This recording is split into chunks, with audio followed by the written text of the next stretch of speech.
Betsy DeVos has just been confirmed as historic. The vice president cast the tie-breaking vote, getting her confirmed. This is big for a lot of reasons, not the least of which is that the Democrat leader in the Senate, Chuck Schumer, called Betsy DeVos the worst cabinet nominee ever.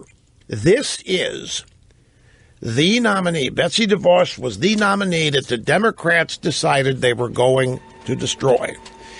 They were going to prevent her being confirmed as a statement to their base and as a panacea to their donors, because the teachers' unions are huge power brokers and donors in the Democrat Party. And yet she's just been confirmed. I don't care if it took Pence voting. She has been confirmed. And Betsy DeVos wants to turn public education upside down and fix it with such things as school choice. You know, the hypocrisy on this, folks, this is really, I think, serious stuff. The Democrat Party has always proclaimed itself to be the party of the little guy, the disenfranchised, the downtrodden, the hungry, the thirsty, the victims, all of the poor and all of the powerless. The Democrat Party was their champion. And yet look what the Democrat Party has done to the schools that educate these people. Many of them are in war zone-like neighborhoods. Broken windows proliferate these actual school buildings. The things that these kids are being taught and learning are just worthless. It's a liberal indoctrination, if anything. They're not being taught a thing about the greatness of their country, quite the opposite. But it's worse than that. School choice. Do you realize that the minorities in this country love the concept of school choice? They get a voucher, and they are permitted to send their kids to any public or private school, if the program exists where they live, that their voucher will pay for. And if every one of these minority families that gets a voucher loves it, and they send their kids to the best schools they can find, and they never end up going to the schools they would otherwise go to if they didn't have the voucher. Now, these are direct threats to the teachers' union. School vouchers, school choice, parents being able to choose where to send their kids to be educated is the biggest blow to the teachers' unions and the left that you can imagine. Destroys their monopoly. It destroys their monopoly over thought control and propaganda, indoctrination, and everything. And yet the Democrats claim they're for the little guy. And they claim they're for minorities. And they claim that they want people to be able to escape whatever bonds of poverty they find themselves. You know what the first thing Obama did when he became president in 2008? There was a school choice program in Washington. And it was being used, and it was adored. It was loved, and it was being used by many minority families. And they were able to send their kids to schools like Sidwell Friends, where the Obamas and the Clintons and the Gores and all the other inside establishment people send their kids. Finest private school in Washington, in the area. And there was a school choice program where minorities could participate. Obama shut it down.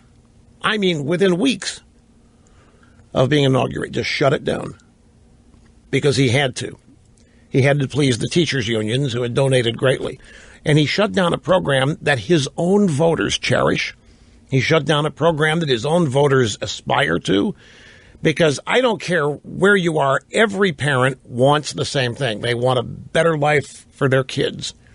They believe that education is the answer, is the best way to provide opportunities to compete and triumph and prosper. And here's the Democrat Party basically shutting down program after program after program that brought that ability, brought great educational opportunities to the poor, the people the Democrats supposedly champion.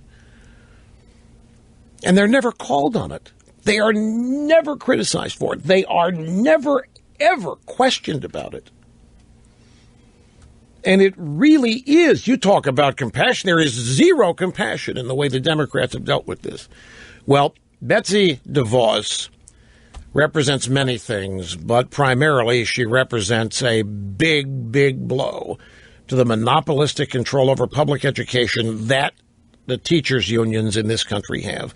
And that's why she was two things. She was literally a devil-like person to them who should not be confirmed on substance. And then secondly, she became the target. She was going to be the nominee that the Democrats prevented from being confirmed just to show that they could do that. Because the others...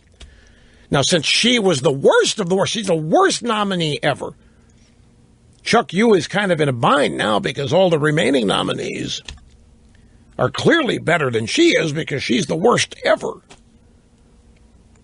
But then this takes us into the discussion area of the nature of these public protests and who's doing it, what the objective is, and whether or not they're going to be successful in slowing, stopping, delaying any aspect of the Trump or Republican agenda.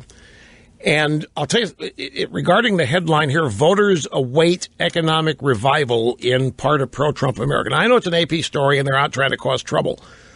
But let me just ask you, how many of you, I know I'm not going to be able to hear the answer, but I'm going to guess some of you are going to answer yes to this. How many of you are starting to get alarmed when you see the president say, well, we're not going to be able to do anything with Obamacare till next year? And you haven't seen much happening on tax cuts yet. And you see the judiciary shutting down the Trump attempt to vet would-be terrorists getting into the country. How many of you started to get concerned here that the things you elected Trump to do don't seem to be happening? I mean, there doesn't even seem to be any preliminary action on some of these. Are any of you out there? And if you want to talk about it, feel free. 800-282-2882. I think one thing people have to remember as we go forward here, and I mentioned that the Reagan tax cuts, for example, were not signed into law until August of 1981, basically 7 months. Now, they were debated. The legislation was presented to Congress months prior to that, and the debate was fierce. We've got the Supreme Court nominee, Gorsuch. You know they're going to try to delay that. They're going to delay that as long as they can. Even though he's going to be confirmed, it's clear what the left stratagem here is. Just delay, obstruct, and try to stop Trump from accomplishing anything. But the only way that can really happen, folks, is what? A protest march cannot stop Donald Trump. Massive public demonstrations, fires, blowing up buildings can't stop Donald Trump. But what can? Think about that when we come back.